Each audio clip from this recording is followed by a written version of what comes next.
Olá, e você, Vânia? Vânia, tudo bem? Quanto tempo? E aí, tá muito quente aí no Recife? Nós aqui estamos neste momento em Blumenau, Vânia, 11 graus. Vera, quanto é que tá aí no Paraná? Quantos graus tá aí? Aqui na região do Blumenau tá exatamente 11 graus neste exato momento.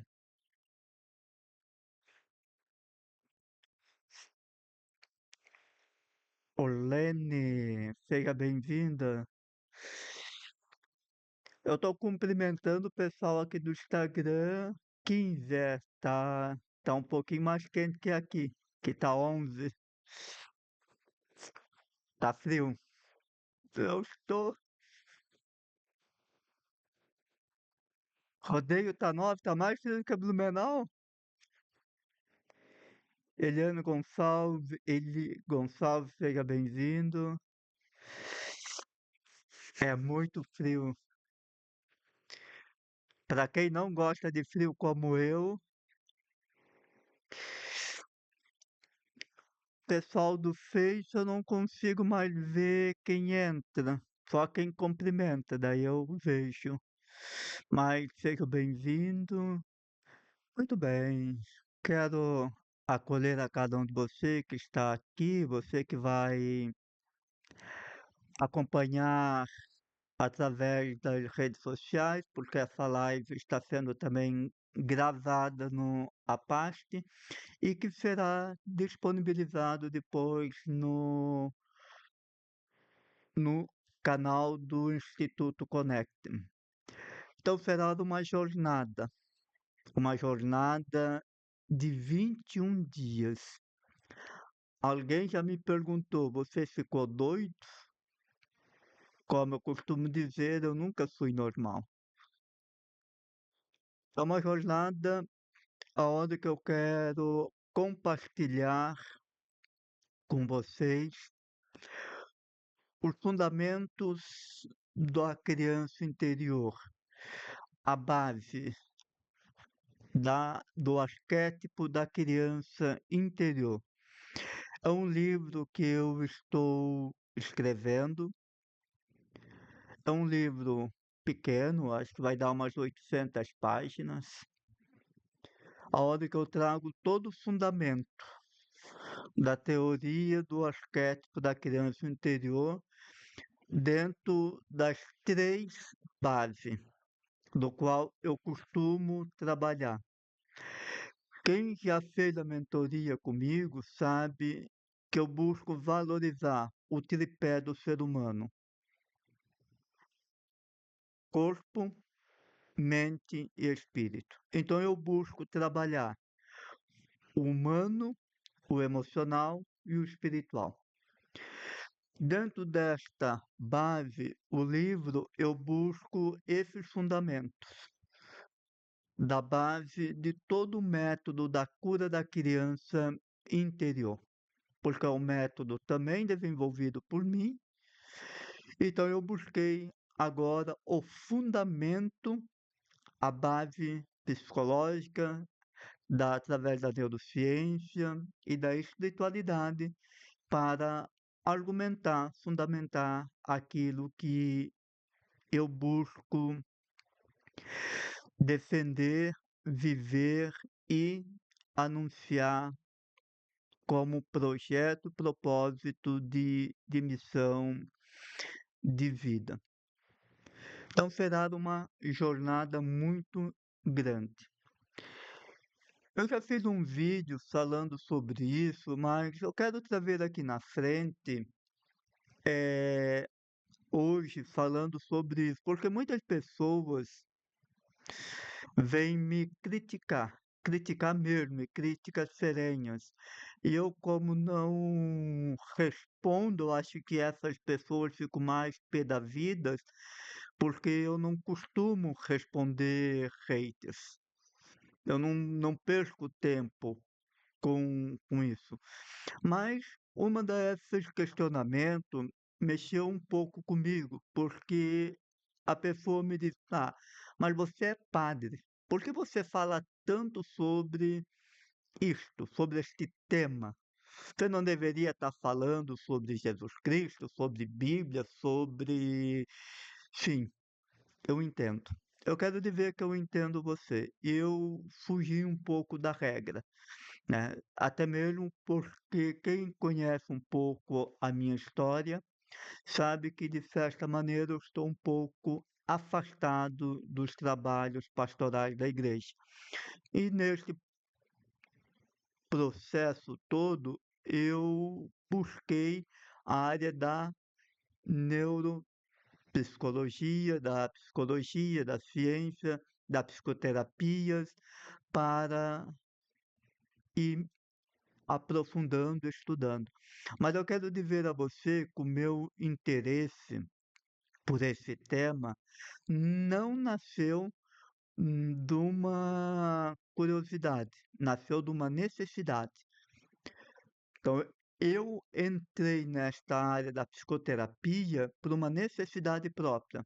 Então, eu fiz tratamento, abordagem psicológica, eu tive acompanhamento psicológico a vida inteira. É um dos fatores.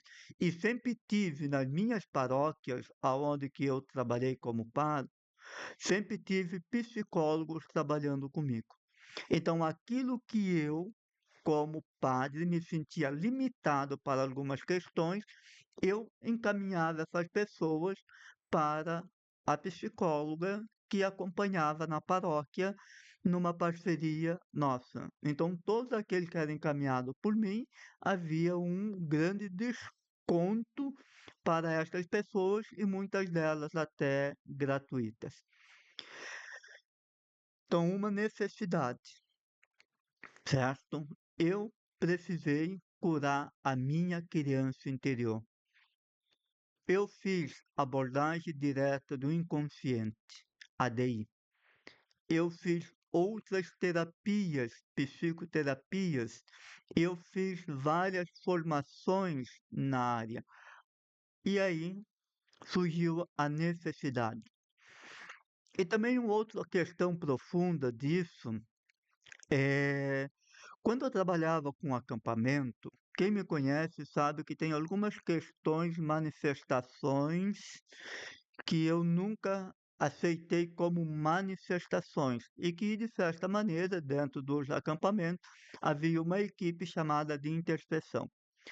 E era um dos embates meu com essa equipe, porque mesmo sem ter o conhecimento terapêutico, psicológico de Jung, Freud, eh, Winnicott, toda esse povo da psicologia, da psicanálise, hoje também, eu nunca acreditei nessas supostas suposições. Até mesmo como padre, eu vi caso que, se eu não fosse uma pessoa, eu estaria correndo até hoje, sabe? Assim, horrível. Manifestações puras, entre aspas. Mas eu sempre me mantive a calma diante desses fatos. Então foram essas necessidades que foram me levando para estas áreas. E hoje é uma área que eu amo, amo de paixão, e sei que tudo aquilo que eu busco hoje pode curar vidas, salvar vida, porque histórias têm possibilidade de curar histórias. Entenda você. Eu já falei para alguns mentorandos que estão aqui. A tua história de vida pode curar outras histórias de vida. Aquilo que para você foi dor, você consegue transformá-lo em poder, em força, em luz, em propósito, em missão de vida. Ah, eu quase que ia dar com a língua nos dentes aqui. Ainda bem que eu falar algo que não poderia ser falado neste momento. Mas futuramente vocês vão entender. Por isso que eu entrei neste propósito de curar a criança interior. Vamos lá, deixa eu te provocar um pouco. Vamos aqui te provocar um pouco. Você, você já percebeu ou já presenciou, ou talvez você já se perguntou por que algumas pessoas reagem de forma infantilizadas diante de algumas situações? Quem sabe você mesmo, diante de uma fala da tua esposa, do teu filho ou de um amigo, você sente uma tristeza, uma angústia, uma dor, sente aquele aperto no coração, muitas vezes te tira do eixo. Você já se perguntou por que algumas palavras nos machucam tanto? Por que algumas críticas nos ferem tanto e muitas vezes podem nos destruir, destruir projeto, destruir sonho, porque uma pessoa disse para você: "Não faça", ou você não consegue, você não vai conseguir, não faça isso. Por que algumas situações despertam tanto medo, insegurança, e por que muitos necessitam de uma enorme necessidade de aprovação das outras pessoas? Você já percebeu e já sentiu isso? E se eu disser para você que a resposta está justamente no teu passado, a resposta está numa parte de nós que nós não queremos ver, uma parte de nós que continua viva. Aquelas experiências que nós vivemos no passado, aquela dor, aquela rejeição. Então são essas experiências, elas continuam vivendo, vivas dentro de nós. Essas experiências do passado, que é justamente a nossa criança interior. Então, quando nós falamos sobre arquétipo da criança interior, é uma metáfora.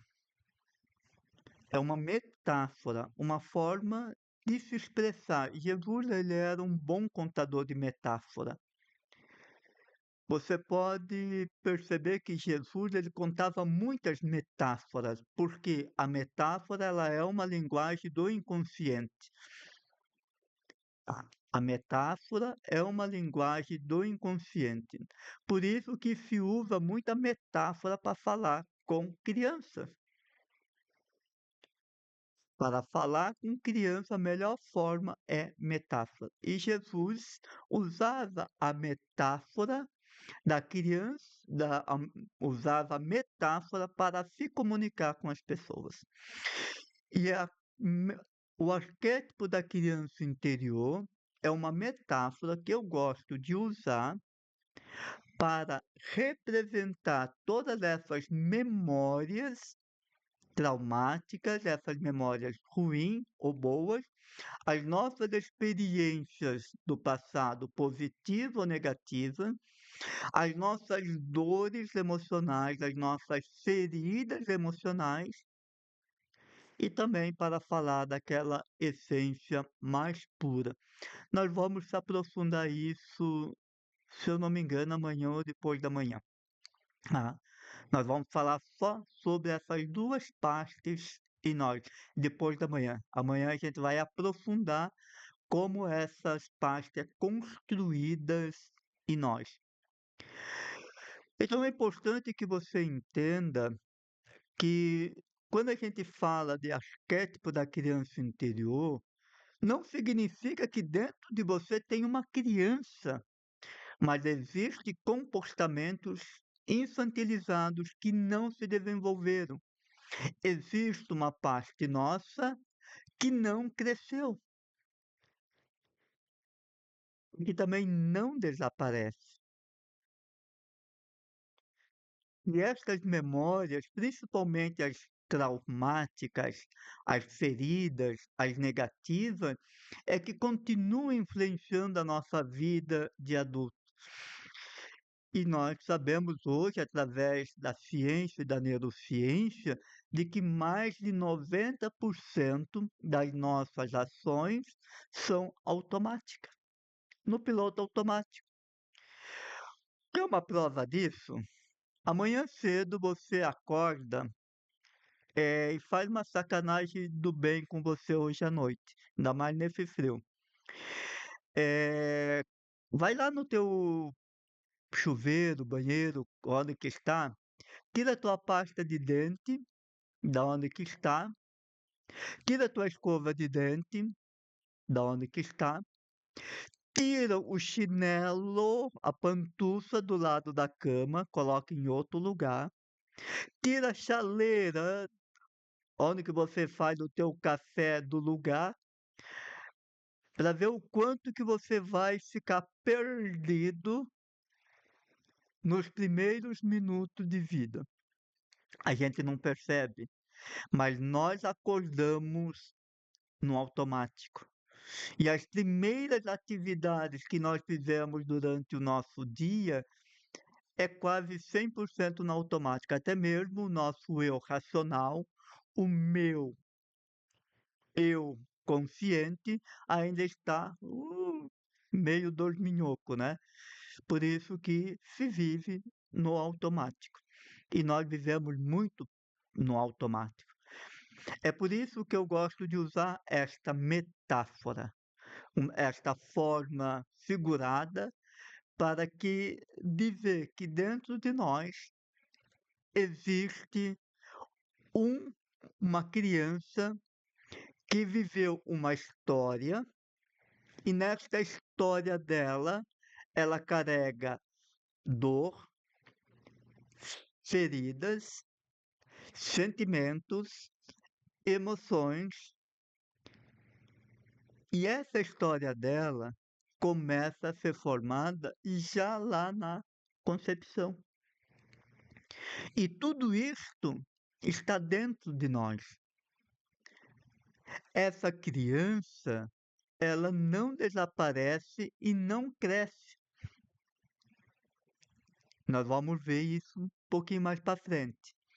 E caso você tiver dúvida, você pode deixar aqui no Instagram que eu vou respondendo e também vou olhando no Facebook também, tá certo? Seja bem-vindo, Mauro. Não sei se mais alguém entrou, não vi. Então, esta parte nossa, que é a nossa história formada desde a concepção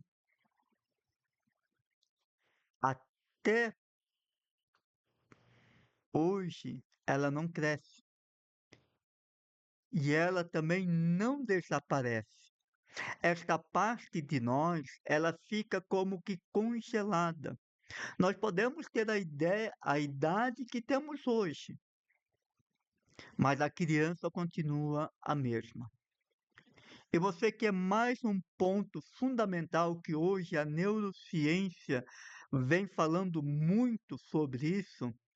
Estas memórias, elas ficam armazenadas no nosso subconsciente e também no nosso corpo. Então, o nosso corpo cresce, a nossa idade muda, os anos passam, a nossa responsabilidade aumenta, mas a nossa criança emocional permanece a mesma. As experiências emocionais que nós passamos, elas permanecem registradas dentro de nós, tal igual foram vivida e sentida. Muito profundo isso.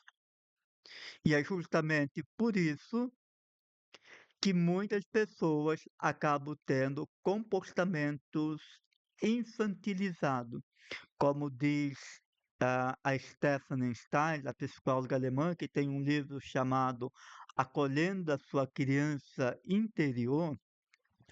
Ela vai dizer que todos nós, quando passamos por uma experiência traumática, tal ou semelhante àquela que a nossa criança viveu, a nossa tendência é ter os mesmos comportamentos da criança ferida. Ou seja, quando nós vivemos uma experiência hoje como adulto, igual ou semelhante àquela que a nossa criança viveu, nós vamos reagir igual à nossa criança e não como eu adulto. Dr. Augusto Cury vai chamar isso de alto fluxo ou de janela killer, alto fluxo e janela killer.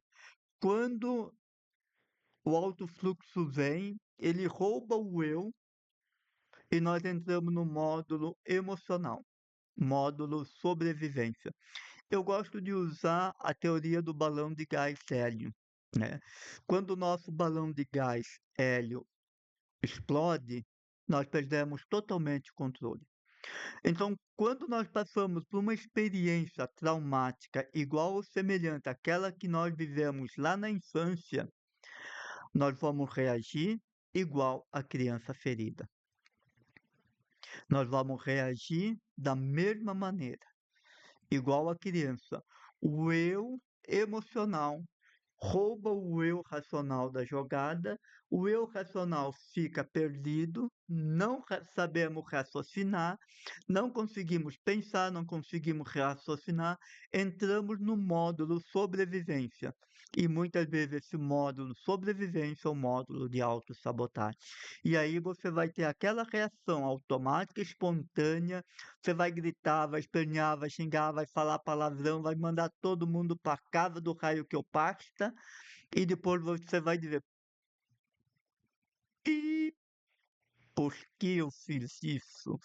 Mas por que eu perdi o controle? Por que eu não consegui raciocinar? Por que eu não consegui? Porque você não era você, era a tua criança. Era a tua criança que estava agindo em você. Então nós entramos no módulo sobrevivência, no nosso sistema mais primitivo de toda a espécie do ser humano. Os adultos podem ter trauma genuíno ou são consequência da criança? Pode sim, Vera. Boa pergunta, obrigado. Sim, por exemplo, luto. O luto é um trauma ou uma notícia desesperada, ou você passou por exemplo, uma ameaça de sequestro, você viu um assassinato. Sim, sim. É, aquilo que eu digo assim, já é como se você levasse uma paulada na cabeça, né? Tanto que tem pessoas que, dependendo do impacto emocional, a pessoa nunca mais consegue viver, principalmente luto, né? Luto é uma coisa muito forte e profunda. Quantas mães, pais que perdem filhos e não conseguem mais resgatar o sentido da vida? Eles perdem o sentido da vida. Eles vivem, ou melhor, vamos refazer a fala, eles sobrevivem, mas param de perder o sentido da vida. Sim, obrigado pela colocação, sim. É possível, sim, quando passa por um grande impacto emocional, é possível ficar registrado uma memória traumática, sim. A grande diferença é que esta memória, ela é pouco mais fácil de se lidar, tá? Agora, se esta memória, Vera, eu vou complementar a tua fala. Talvez seja essa a tua dúvida. Vamos ver se eu li o teu pensamento. Agora, se eu passei por um momento traumático, seja um luto, seja qualquer uma um momento traumático do qual eu já tinha vivido lá na minha infância, mas eu não consigo lembrar. E você vai entender porque a gente não lembra destes traumas. O que que vai acontecer? Vai explodir o balão 2 vezes. E aí o problema é mais poderoso, tá? Entenderam? Então eu passei por um momento traumático hoje. Muitas vezes o que que acontece? Quem faz no método da cura da criança comigo, eu faço muito isso. Porque muitas vezes as pessoas só buscam trabalhar este trauma, querem resolver este problema. Só que daí a gente entende que o problema não está aqui. Isso daqui é real, machucou, doeu, sim.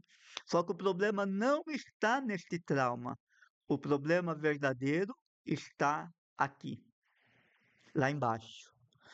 Você quer um filme muito poderoso para isso? É o filme Duas Vidas. O filme Duas Vidas, ele é poderoso para isso.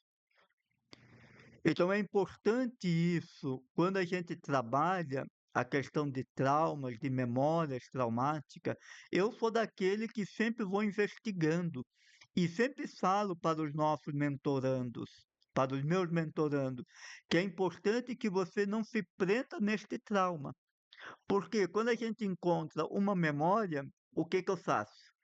Eu vou cavocando para mais para baixo. Por quê? Para saber aonde está a nascente do verdadeiro problema.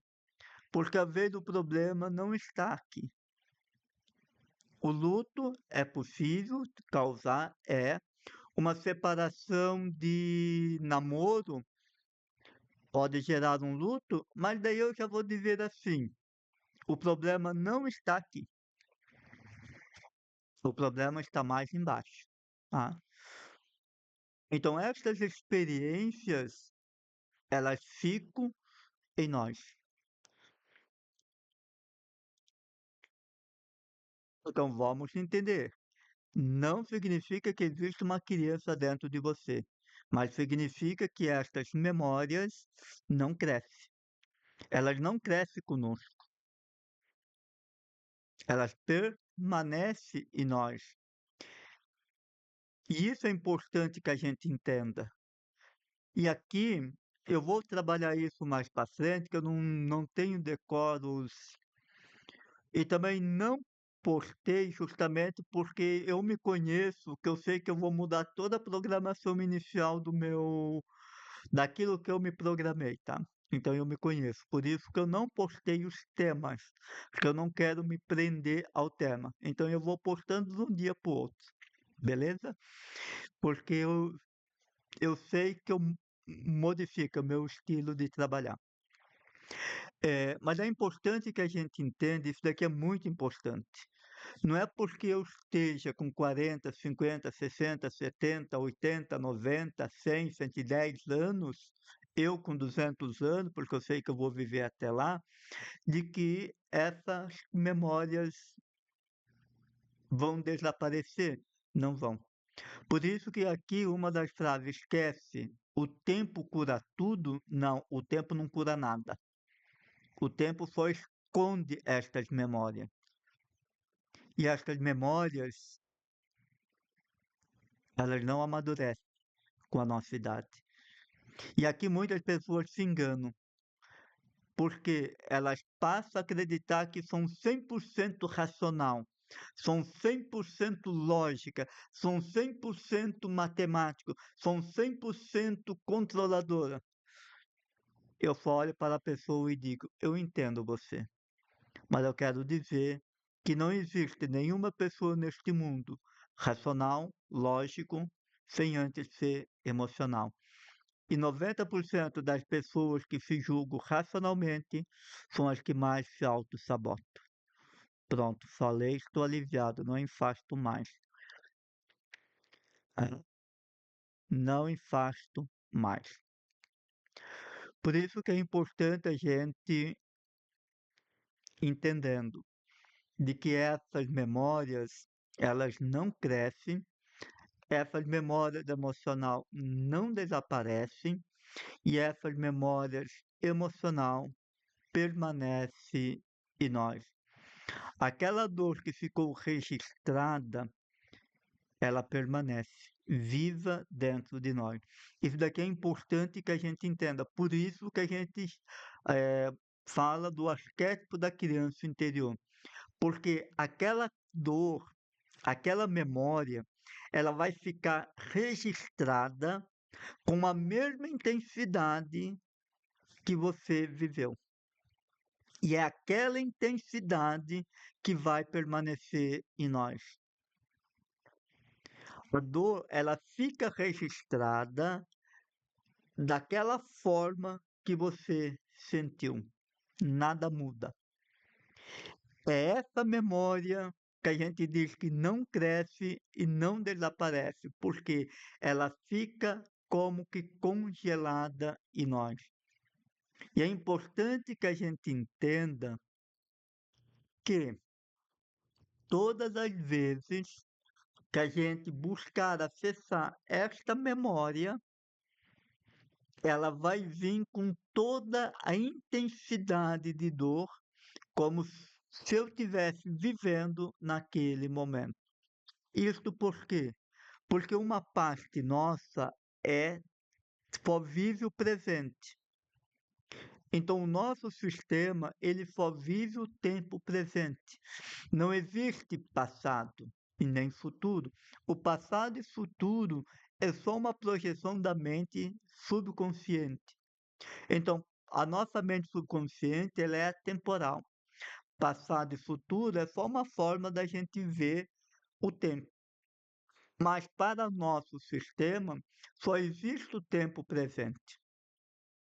Então, quando você acessa uma memória, e aqui eu posso reafirmar que eu já vi isso de mentorandos, que quando ele acessa esta memória, ele traz toda aquela carga emocional como se ele estivesse vivendo naquele momento. Então, todas as vezes que você trouxer para a tua memória racional consciente aquela memória, o teu sistema, o teu sistema está vivendo aquela memória de novo, de novo e de novo. Então, todas as vezes que você trouxer esta memória para você, o teu sistema está dizendo, vivendo de novo, de novo, de novo. Então, todas as vezes que você consciente, racionalmente, e aqui está o grande dilema, que 90% disso é inconsciente, porque nós temos em média, de 70 a 60 mil pensamentos diários, 60 a 70 mil pensamentos diários, ou seja, você pensa 24 horas por dia, e como diz Joe Dispenza, que é um psicoterapeuta da atualidade e neurocientista da atualidade, Joe Dispenza, ele vai dizer que 90% destes pensamentos são apenas repetições daquilo que eu pensei ontem e antes de ontem. Ou seja, 90% dos 70 mil a 60 mil pensamentos que nós temos diário são apenas repetições daquilo que nós pensamos ontem, anteontem, anteontem, e ficamos remoendo estes pensamentos. E aí muitas pessoas chegam para mim e dizem, eu não consigo parar de pensar. Eu digo assim, não, você não pensa, você repete pensamento. E o que nós fizemos é repetir pensamentos. Nós repetimos aqueles pensamentos. Nós vamos falar sobre isso mais para frente, só sobre os pensamentos. O poder do pensamento. Mas eu trago isso daqui para você entender que não é porque você não tem isso na tua consciência que o teu sistema não tem. O teu sistema tem. O nosso biológico, o nosso emocional, o nosso psíquico, o nosso físico está ativo. O nosso racional, como diz Freud na teoria do iceberg, é apenas 5%. O nosso racional, gente. 5%. O restante, 95%, é totalmente emocional. E você está 95% repetindo pensamento de ontem e de anteontem. E quais as qualidades desses pensamentos? Não é brincadeira, realmente, Vera, não é brincadeira esta carga emocional. E talvez neste pensamento você está dizendo, eu ia falar um palavrão, tá? Eu não consigo. Eu nasci para se ferrar. E assim a gente vai repetindo. Eu já falei e falo muito esta frase. A nossa vida dá mais do mesmo. Os nossos sentimentos têm fome deles mesmos. A vida dá mais do mesmo. Os nossos sentimentos têm fome deles mesmos. Antes que você pergunte onde que fica Deus nesta história? E eu faço essa pergunta para você. Como que Deus vai conseguir agir em você se você está 95% focado no negativo? Até na oração você está de forma negativa. Ai, Senhor, eu não aguento mais, eu não consigo, minha vida está uma pinha. Passa a vida inteira reclamando. O que que você está? Num estado interno de dor e de sofrimento, arquétipo da criança ferida. Internamente, nós só temos duas formas de viver. Ou vivemos na graça, que apenas 5% da população mundial, que não é minha teoria, aqui desde Napoleão Hill, no seu livro, eh, agora deu um branco o nome do livro, o livro mais grande dele, que é a base de toda a sua teoria filosófica, o manuscrito, né?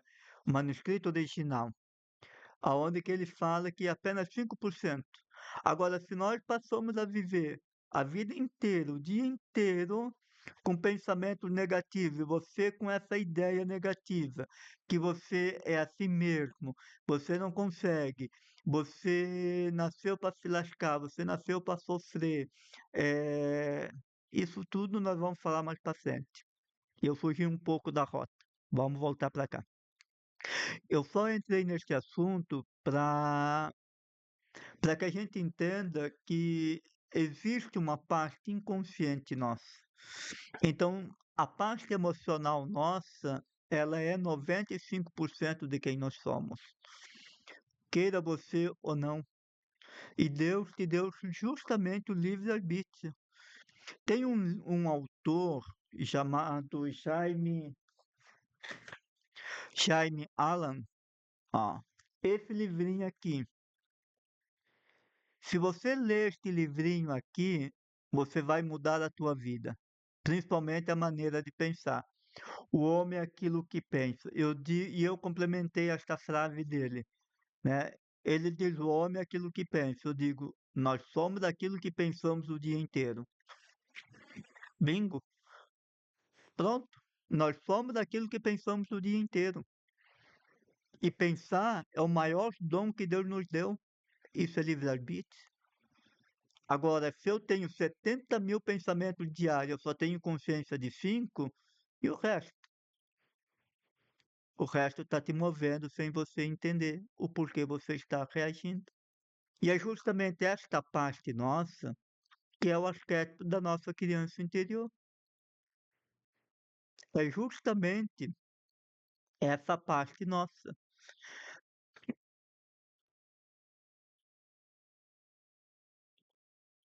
E aí você pode entendendo agora eh, como que a nossa criança interior influencia a nossa vida adulta.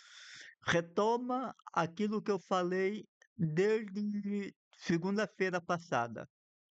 Vai lá no artigo do blog, vai lá no blog Veja todas as postagens que eu vim fazendo de segunda-feira passada até hoje. Eu fiz uma sequência de artigos, pode retomar. Segunda-feira passada. Eu lembro que foi segunda que eu comecei meio que uma preparação, uma introdução para cá. Como que a criança interior influencia a nossa vida? Primeiro, pelos pensamentos, as nossas reações emocionais que são conduzidas pelos nossos pensamentos. Os nossos pensamentos geram as nossas emoções. E nós temos pensamentos conscientes, que são apenas 5%, mas nós temos 70, 60 mil pensamentos inconscientes. E esses pensamentos geram as nossas emoções. Tudo aquilo que eu penso, então gera emoção. Sim, gera o eu emocional. Agora imagine a gente estar vivendo uma dor desde a infância.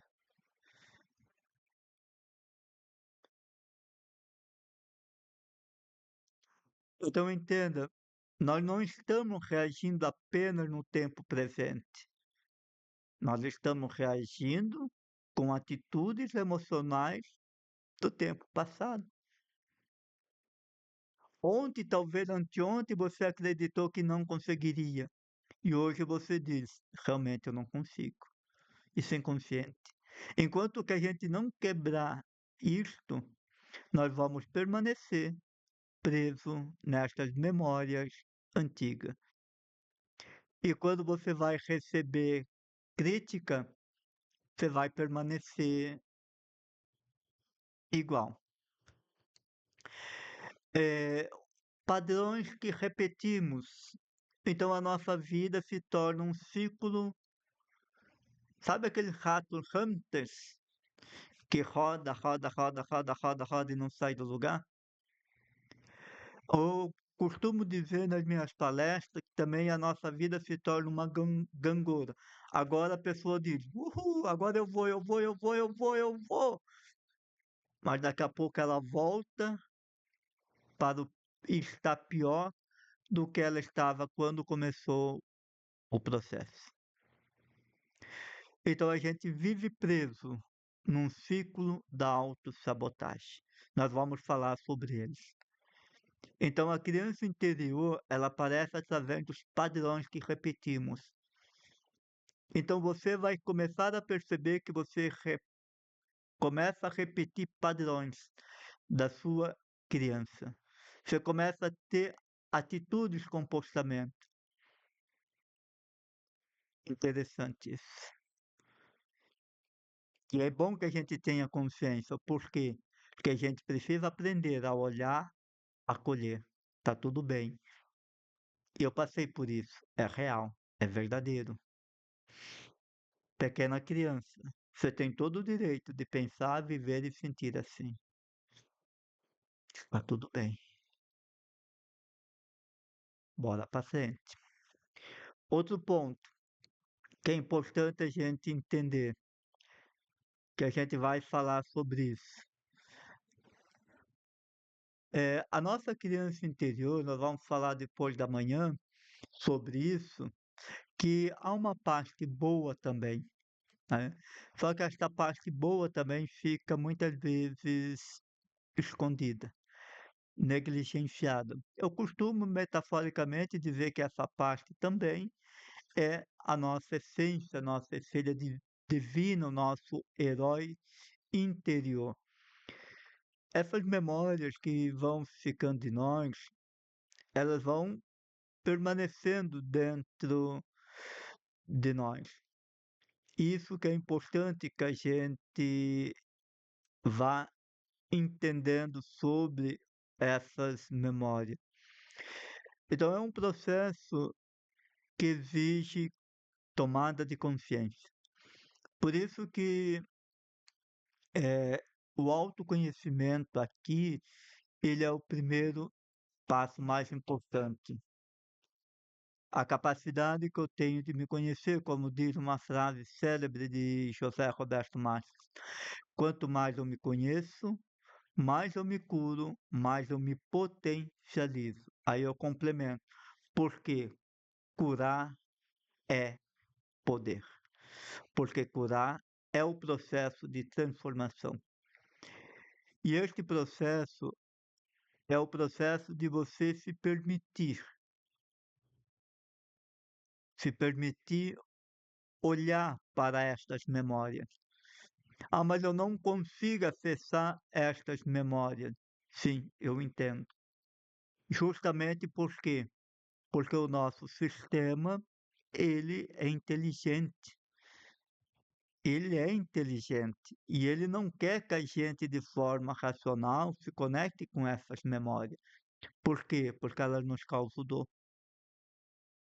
Então, de forma racional, eu não vou me conectar com elas. E o nosso sistema, ele vai fazer de tudo para nos proteger. E muitas vezes essa autoproteção vai gerando outros monstros. E aí eu destaco quatro. Vai fortalecendo as nossas crenças limitantes, fortalecendo os nossos sabotadores, vai fortalecendo as nossas máscaras, o falso eu e o eu adaptativo, e vai fortalecendo as nossas influências dos nossos antepassados. Então estas memórias, elas vão sendo fortalecidas todas as vezes que eu passo a negá-las. Isso é um mecanismo de sobrevivência. Isso por quê? Porque essas memórias criadas lá na infância, pensa a nossa cabeça como uma camada de cebola. Corta uma cebola no meio.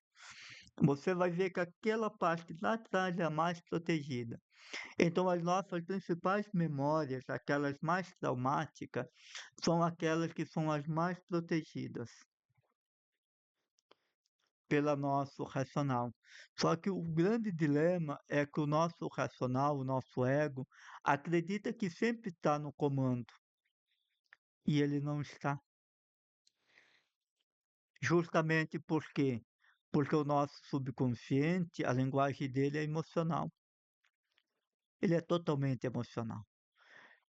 Então ele não acolhe aquilo que eu falo, ele acolhe aquilo que eu sinto, porque aquilo que eu sinto é verdade.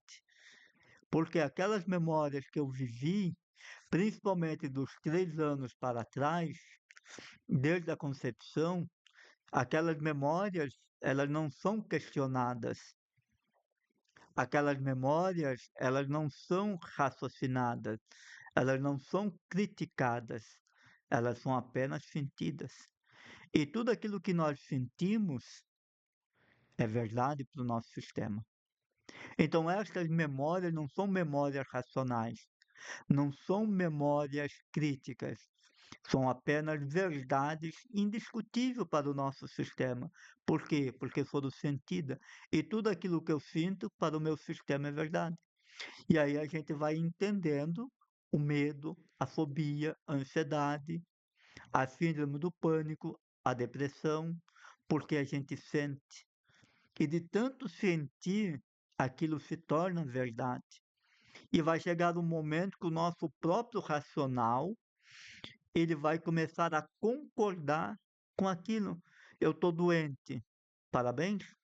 Se você não está, você vai ficar. Por isso eu falava numa live que eu fiz com a Vera, e é uma verdade, eu vou escrever sobre isso, de que quando a gente tem medo de algo, aquilo tem 90% de acontecer. As pessoas que têm medo de morrer de tal doença, de tal forma, 90% elas vão morrer sobre aquilo. E eu aprendi isso na pior dor. Mas eu aprendi. O medo é uma força poderosa. Tanto que tem pessoas que dizem que nós somos coordenados somente por duas superpoderes, duas forças. Apenas por duas grandes forças: o medo e o amor. Eu podemos dizer os dois estados internos que nós temos. Internamente, nós só vamos poder estar na graça, amor, ou na dor, ou no medo. E vai chegar um momento de tanto você repetir aquele medo, que vai chegar uma hora que o teu racional vai dizer, é mesmo. Ah, eu sou depressivo. Não, realmente você é depressivo. Você é depressivo. Ah, eu não consigo. Você não consegue. Eu posso falar isso dando um testemunho. Eu tinha muito forte uma crença limitante minha, dizendo que eu não conseguia ler. E eu não tinha medo, pavor de ler. Gente, eu tinha pavor de ler. Em público, até mesmo no seminário, nas orações em conjunto, só com nós seminaristas, eu rezava para não precisar ler o salmo. Adorava quando eles diziam, segunda parte, que eu estava todo junto. Que delícia, era um alívio. Mas depois eu fui entendendo por que eu tinha esta crença de que eu não gostava de ler. Um trauma da humilhação. Quando eu falar sobre as feridas, eu vou trazer esse tema de volta. É minha história, e por ser minha história sagrada, mas eu tinha pavor de ler em público. Pavor. Eu fiz terapia para isso. Terapias para poder falar em público. Como eu tinha medo de dirigir, eu tinha medo, pavor de dirigir. Até hoje eu nunca entendi por quê. Talvez esteja relacionado com um acidente que o pai teve uma vez de Fusca, de Fusca ainda. Talvez esteja ali, mas eu nunca trabalhei por esse medo de dirigir, mas gostava de viajar. E hoje eu amo dirigir, né? Se alguém um dia quiser me deixar feliz, diz assim, ó, padre, vamos viajar, tu dirige para mim? Bora, para onde que nós vamos? Brasília, Recife, para onde que for, bora. Sem medo de hoje, que tenho o pé pesado. Hoje nem tanto, mas tenho. Então, amados, essas memórias, elas estão em nós. Enquanto que a gente não acessar essas memórias, elas vão continuar dirigindo a nossa vida. Porque 90% ela é automático. E novamente eu deixo para você a pergunta: como que Deus pode agir em alguém que fica 95% de forma negativa? Amanhece criticando, reza no negativo, dorme no negativo, vive no negativo. Não que Deus abandone, Deus nunca abandona nós, mas Ele simplesmente olha para nós e diz: meu filho, eu queria tanto te ajudar, eu queria tanto poder fazer algo por você, mas eu não consigo, por quê? Porque você não permite. Quem fez o projeto acampamento, lembra que o Ivan Jaime sempre falava que tem muitos corações que parece que Deus tem que vir com, sabe, aqueles quebrador de brita, de pedra, para tentar tirar a casca para poder entrar. Eu digo que é isso que nós realmente precisamos fazer, para que Deus também possa entrar. Nós não, muitos que são cristãos aqui não dizem, ah, Deus entra no meu coração, mas você não permite, porque ele entrar no coração, ele vai ter de mexer nessa dor. E essa dor vai doer. Quando os discípulos, quando os discípulos não entenderam o processo da morte, eles estavam na dor, o que Jesus fez? Abriu a inteligência deles, né? No final, a resposta está em nós mesmos, verdade. Nós somos aqueles que temos as principais respostas. Deus faz a gente entender a resposta em nós. Deus só vai agir se eu permitir, é verdade. E esse permitir é se permitir curar. é se permitir curar. Então, amados, esse processo da criança interior, o método da cura da criança interior, é o meu caminho das pedras. É o meu caminho das pedras. O processo eu aplico em mim todos os dias. Todas as ferramentas que eu passo para vocês mentorandos, eu tenho a humildade de dizer que eu passo em mim.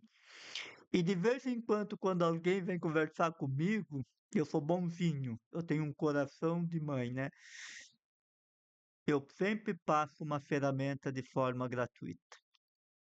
Todas as pessoas que chegam perto de mim hoje saem com uma ferramenta de gestão das emoções criada por mim, de forma totalmente gratuita. Deus me deu a capacidade de conectar e Deus também me abençoa com essa finalidade. É o meu propósito de vida, é minha missão. Por isso que hoje eu amo este método, porque é o meu caminho das pedras, tá? O meu caminho das pedras, todos os três pilares, inteligência emocional, encontrar a tua força, aquilo que a Vera acabou de colocar aqui, e a Marli também, né? No final a resposta está em nós, sim, a resposta está em nós. E dentro de nós também existe um herói, uma força, o tesouro escondido de Deus, como conta aquela metáfora, né? De que quando Deus foi criado o ser humano, se perguntaram aonde que ele esconderia o maior tesouro do ser humano. E Deus então resolveu esconder dentro do ser humano. Esta pasta escondida de nós é a nossa essência, a nossa centelha divina. Metaforicamente, é o terceiro pilar, o segundo pilar do método, encontrar a força interior, encontrar o poder que está em nós.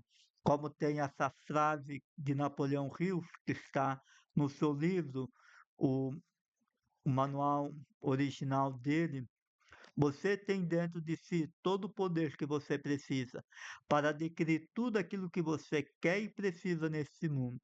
E a melhor maneira de adquirir este poder é acreditar em si mesmo. Acreditar em si é este poder. Porque quando eu começo a acreditar em mim, eu começo a entender: opa, eu não sou esses pensamentos. Eu tenho poder sobre eles. Eu tenho poder sobre a minha mente. Então, eu assumo mancha da minha aeronave chamada vida, mente, paro de cantar aquela musiquinha do Zeca Pagodinho, deixa a vida me levar, a vida leva eu, e digo assim: vem cá, eu vou, eu vou. A rota está definida. Eu vou, eu vou, e vou me organizar para ir para esta rota. E vou viver, e o nosso GPS, a nossa mente, que é o nosso GPS, vai tratar de arrumar, de reorganizar a nossa rota para que a gente possa ir para aquele local aonde que a gente está definindo e não para onde a nossa mente quer. Por isso que é importante a gente olhar para a nossa mente. Volto a dizer, nós somos um tripé. Nós temos um corpo físico, nós temos uma biologia, e a nossa biologia, ela tem uma vida automática, biológica, natural. Ela é coordenada por ela mesma, não é pela razão. O nosso corpo tem memória e estas memórias não são controladas pela razão. Você não dá ordem para o teu corpo bater o coração, você não dá ordem para o teu pulmão respirar, para o teu rim filtrar os teus a, a tua água, a tua urina. Você não dá ordem para os teus estômagos triturar os teus nutrientes que você precisa. Você não dá ordem para o corpo curar esta ferida. Você não dá ordem. O corpo, ele tem uma biologia, ele tem uma ordem natural, que é biológica, e ninguém dá ordem. E nós temos uma psique, uma emoção, que nós não podemos fugir dela, e essa é a mais negada, negligenciada. E hoje vivemos numa sociedade doente emocionalmente, em todos os sentidos. Às vezes eu tenho vontade de fazer algum vídeo rebatendo algumas pessoas, mas eu disse, não, não vou fazer. Às vezes à vontade. Mas nós vivemos numa sociedade doente emocionalmente, totalmente emocionalmente desequilibrada e doente, por N fatores, seja social, econômico, político, ideológico. Estamos vivendo quase que uma torre de Babel. Eu não sei aonde que isso tudo vai parar. Mas nós também temos um lado espiritual, porque é aquilo que vai sobrar de nós. E quando a gente falar sobre isso, você vai perceber. Nós tivemos uma origem biológica, mas nós também tivemos uma origem espiritual. E quando terminarmos a nossa vida biológica, tem gente que acredita que morreu, acabou tudo. É uma visão meio triste da vida. Eu acredito que não.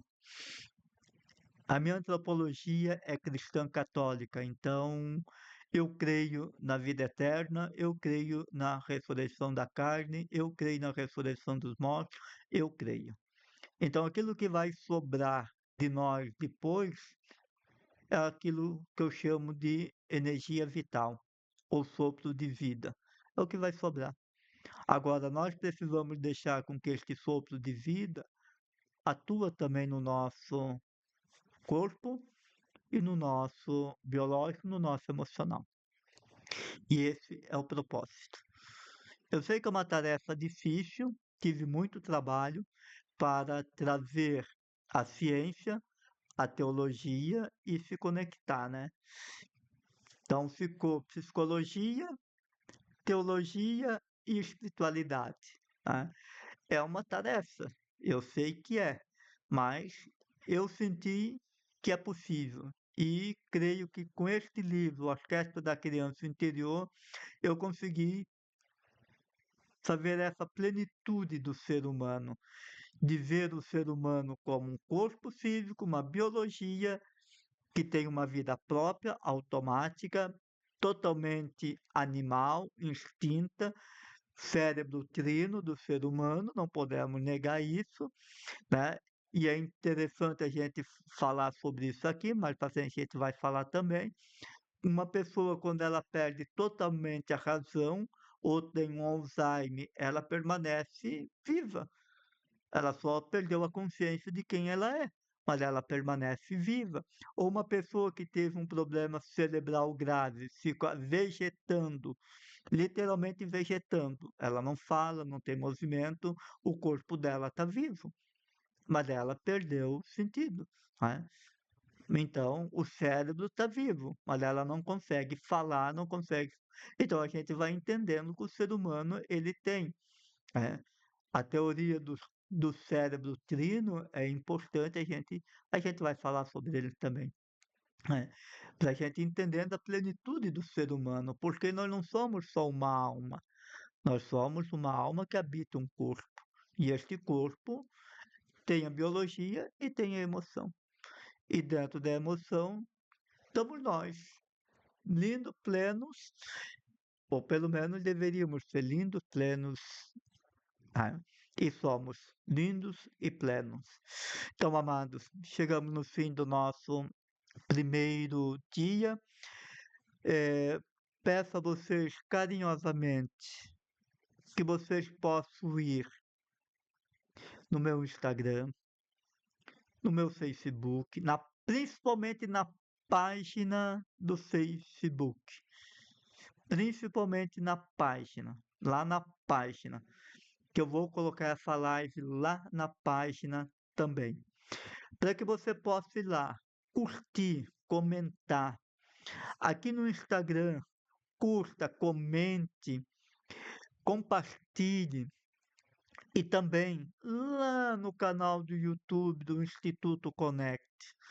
Vai lá, curta, comente essa live, que talvez hoje à noite ainda eu consiga colocar ela.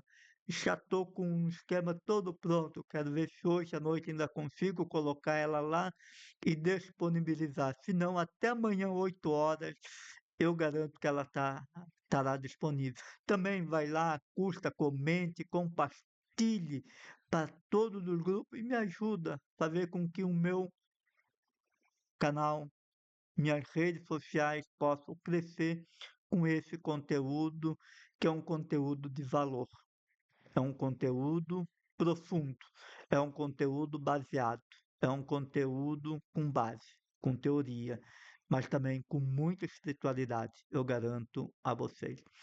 E depois desta jornada,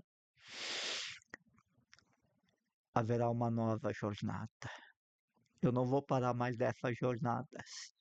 Depois desta jornada, eu estarei com uma outra jornada. Vem novidades por aí. Demais, gratidão a todos vocês que estão acompanhando aqui pelo Instagram, pelo Facebook, e também a você que estará acompanhando lá pelo canal do Instituto Connect. Gratidão, um grande abraço e até amanhã. E não deixe de acompanhar os demais vídeos.